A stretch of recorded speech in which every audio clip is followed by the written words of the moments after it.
Bring on the midterms, baby. I'm ready for them. Election year is just days away, and elections and campaigns, they sharpen our focus, and they reveal who and what we are willing to fight for. Election season is a special time of year. All Republicans pretend to be America first, and Liz Cheney even pretends to be from Wyoming. Liz Cheney is a cowgirl, kind of like Chris Christie is a bathing suit model. They've both put on the outfits, but something's just not right. One of my establishment-backed Republican primary opponents piously lectured that he was running against me to restore civility to Congress. Well, I am on the other side of that issue. The radical left today deserves confrontation and contempt and condemnation, not civility masquerading around like surrender. They cancel us online. They hunt us in the flesh. They've destroyed our economy, made gas, groceries, and living unaffordable. They're doing these things to your country, and you should take it very personally. Violence is everywhere because in Democrat-run cities, they've defunded the police and instead embraced the policies of hug a thug. In Joe Biden's America, the last link in a broken supply chain is a broken window in the front of a Nike store where some hood rats are engaged in snatch and grabs. They got all kind of new giveaways planned for the welfare queens, but if you want to go to work, they want to vaccine mandate you out of your job, out of the military, even off airplanes. We have New Yorkers right now being arrested for trying to order fajitas at Applebee's. Eating good in the neighborhood is more like going to jail if you don't get the jab. And as a Florida man, I just cannot imagine how hard it is to eat mediocre baby back ribs through a mask. Maybe that's why so many New Yorkers are moving to my beloved Florida. And we welcome them so long as they leave their Democrat registration card north of the Mason-Dixon line. There are exceptions, of course, but I've come to see that most of them want to destroy most of us. But you don't have to take it. You're here. You have agency. You have a say in this, and you have an obligation now to stand and fight for your fellow countrymen. Think of those they target. Lieutenant William Kelly, a former law enforcement officer. He was doxxed and fired for donating $25 to a legal defense fund for Kyle Rittenhouse, an innocent man. Doug Jensen was jailed because he violated parole by watching an online speech by Mike Lindell.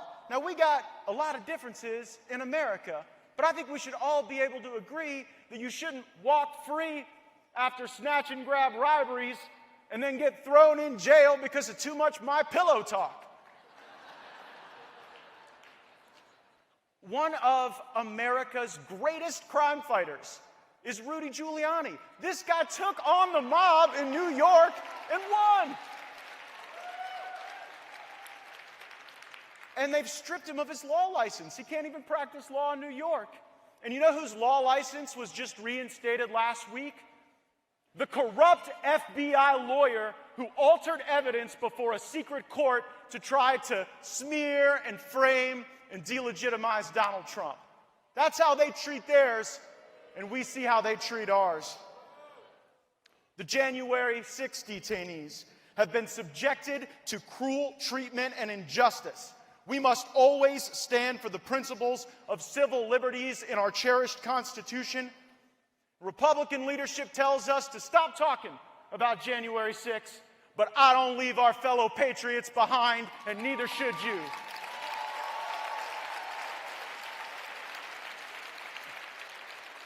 By contrast, the left is okay destroying our America because they didn't think too much of her in the first place. They don't want the rest of the world to follow America, and so they say that we're racist, systemically discriminatory, evil. They worship the false prophecy of critical race theory. Imagine being so dumb that you would mock us for accepting the word of God while they accept the word of Jussie Smollett. Now, I have a plan, my friends, to take back power and to actually wield it effectively in the United States Congress for a change. I'm not here to go back to the days of Mitch McConnell and Paul Ryan. This is Donald Trump's party, and I'm a Donald Trump Republican.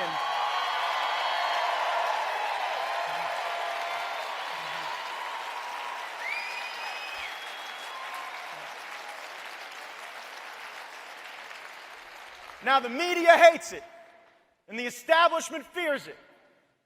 But I kind of like the ring of House Speaker Donald J. Trump after these midterms. Can you imagine Nancy Pelosi's face as she has to hand that gavel to Donald Trump? Oh! That's how I pitched it to him. I said, Mr. President, you only have to be Speaker for like 20 minutes. Just take the gavel and imagine the speech you would deliver as she has to watch with that sour look on her face. We got to start treating them like they treat us.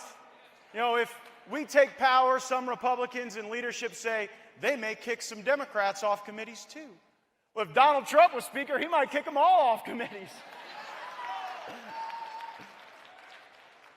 If we can't get Speaker Trump, we should eternally embrace the spirit of Trump. Donald Trump led a political realignment in our country, and it is rooted in sound public policy for our people. Trade policy that enriches our middle class, not the middle kingdom. Immigration policy that seals our border and deports every last one of them who's not in this country legally. Student loan policy that doesn't enrich a geriatric professorship and administrative class. Foreign policy that doesn't pay our enemies to hate us. I think they'll do it for free. Housing policy that doesn't turn the millennial and Zoomer generations into leasehold serfs. And health policy that actually makes America healthier, not more tyrannical. Seems like every time we talk about health care, they want to talk about insurance policy or lawsuit policy. We never talk about the ways to actually be healthier as Americans, and we can champion that in the political right. We are a nation of free women and men. We are not guinea pigs and lab rats for big pharma.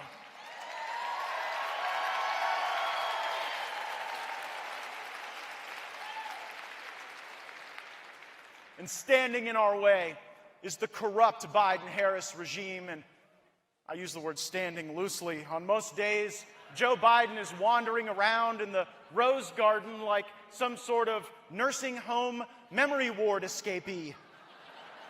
I think the push to remove him from Democrats would be a lot stronger if the alternative was not so obviously worse. When she answers questions, our vice president's responses sound like a fails reel for rejected beauty pageant contestants.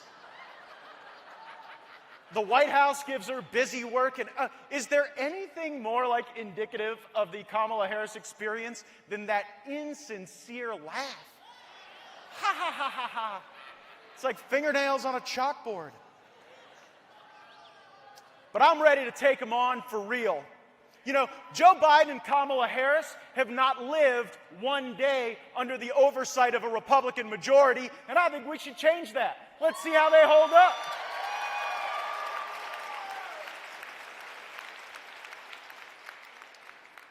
When Republicans retake power, every committee in Congress must be an oversight committee. Every committee gets an investigation to run. Every Biden agency gets a colonoscopy, and Hunter Biden finally gets a damn subpoena.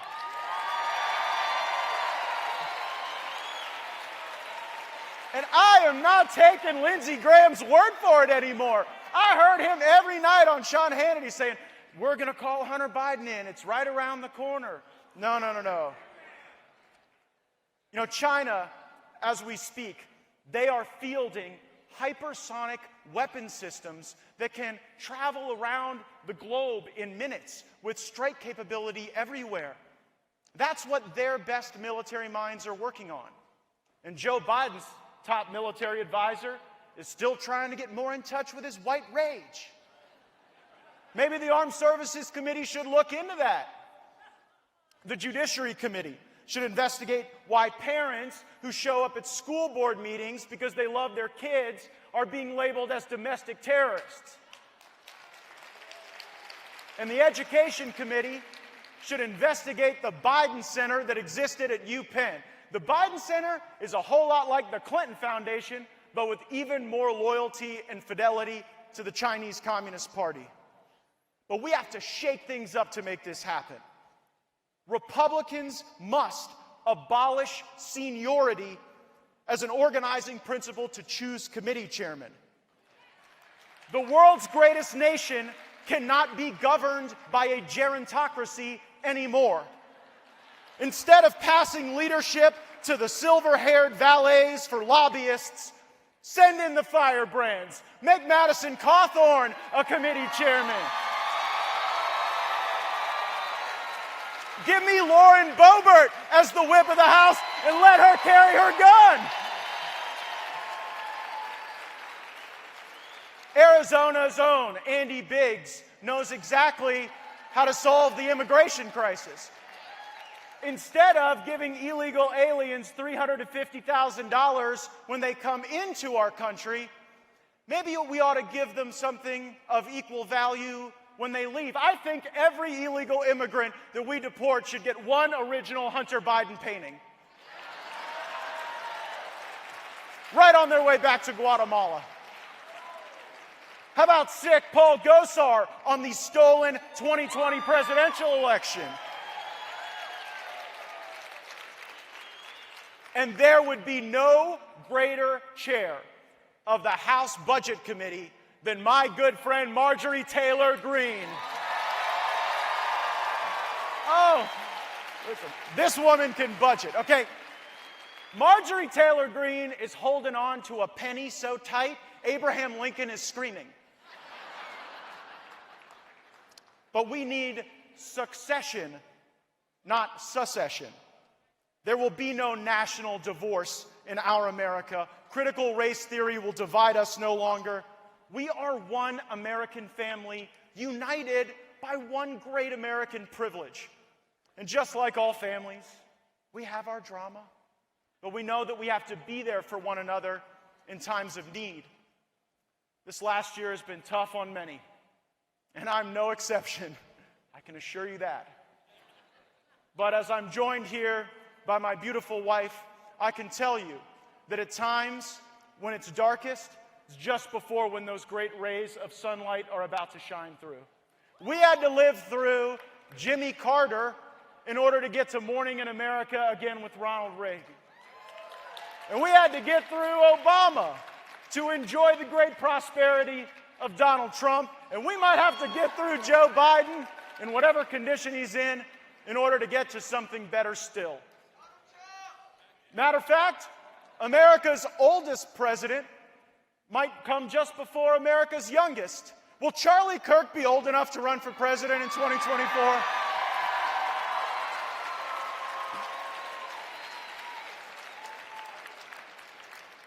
One of Congress's most renowned and talented performers recently criticized the Freedom Caucus and others for using performance as a tool to rally our legions and retake power. I respectfully disagree. When did we become a movement that dogged on a good performance? The best president in America's history was a reality TV star. Reagan was an actor. I'm on a stage with a whole lot of pyrotechnics. I got so much hair product, I was worried I was going to go up in flames when those things got going. But all the world's a stage, and I'm honored to be on this one. Stagecraft is statecraft, and the oversight-first strategy that I am pitching will link the pain that our people are feeling with the failures of the American left. And so the operative question is not whether your representatives are performers. We all are. The question is, for whom? Who is the audience? Far too many of my colleagues in both parties, they perform for the elites, for the lobbyists, for the donors, for the political action committees. They perform in the empty chambers of Congress or in scripted committee exchanges, all pretending that they fight for you. But follow the money. I am proud to stand before you as the only Republican in Congress who refuses all donations from federal lobbyists and political action committees. Their money is no good with me. I work for you. I perform for you, and I need you in the fight.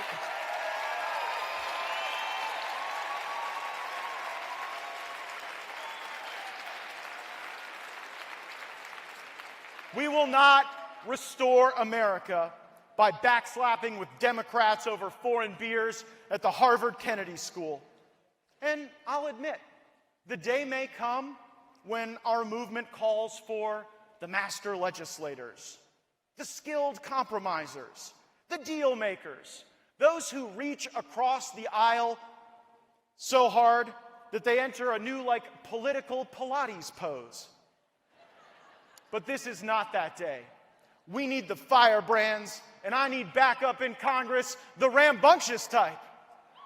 Some say we need more fortitude, and fortitude is indeed an admirable trait.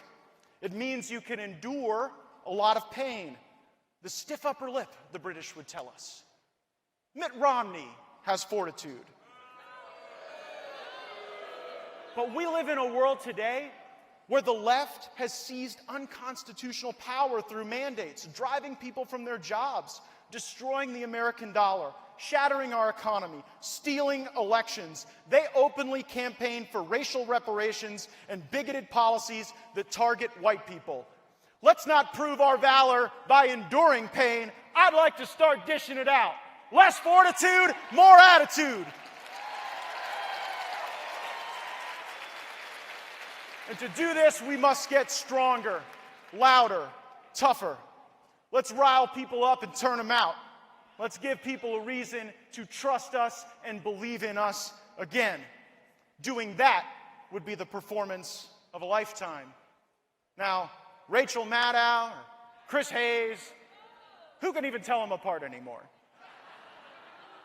They attacked me for an interview on Steve Bannon's War Room podcast, where Bannon and I called for 4,000 shock troops ready to man the positions in our government when voters give us the power again. What they were really shocked by is that we won't hand America over to the elites who are just fine managing our nation's decline so long as they get rich in the process.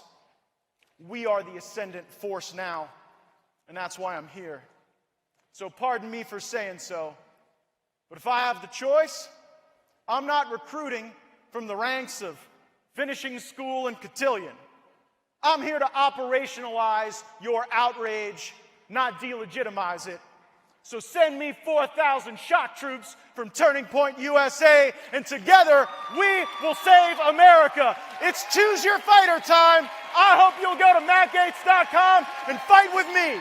God bless you. Thank you all so much, and let's go get them.